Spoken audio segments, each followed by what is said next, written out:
Now, there was this most interesting thing that I found out when reading this book about the contact of Fiji, Samoa, and Tonga that was happening during that time. Now, before I begin talking about it, I just want to show people my ancestors. This is probably a very famous picture that a lot of Samoans, everyone may see on the internet of the great orator of Samoa. And clearly you can see why Europeans do not see us Negroid or black or Asian and considered us to have what you call cascoid sort of features. And this is why I myself hold on to this idea that we do not come from uh, Asia, nor do we come from Melanesia. The features of those of this man you see right here would come from the Americas. That's what I believe, or somewhere like that, or even born in Samoa. But here, um, I found something really interesting. Right, for this is for peep Samoans that between wait, was a member of Cook's third voyage when he noted the nature of the Tongans' relationship with Samoa. Samoans were established in Tonga and vice versa.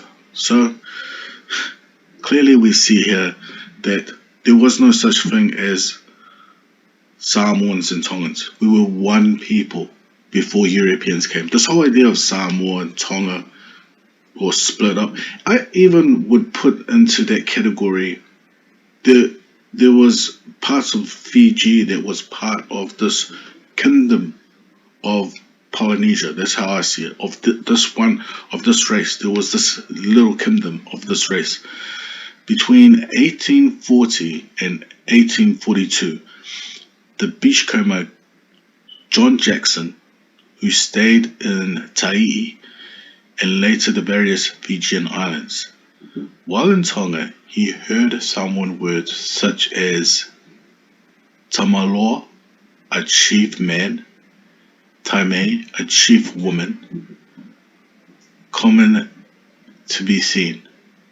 And this sailor also realized how frequent the visits were and the war alliances between Fijians, Tongans, Samoans, and Uvaeans. This is why I keep trying to tell Fijians or African Americans when you look at photos of my people back in the days, and you might think that this guy right over here, he's Samoan, he is, that proves that Samoans were black, without you even knowing that a lot of these photos of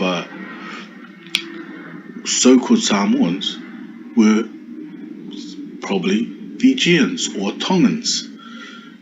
And here we have over here, this is something I find really interesting.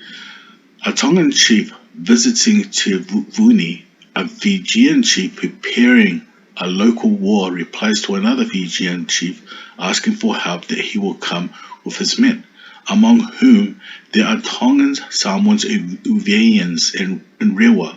Jackson witnessed the arrival of the Tongan boat from Lufuika and Hahalabu, and with the Tongans, he saw an African American man who worked as a cook on the European boat and who deserted while in Tonga.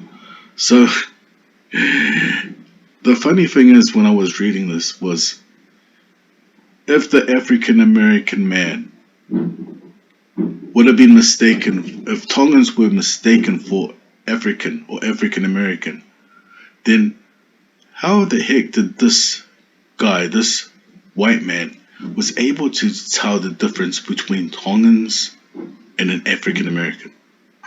So that just shows right there how we have no connection, like how different the features were of a Melanesian and a Polynesian man.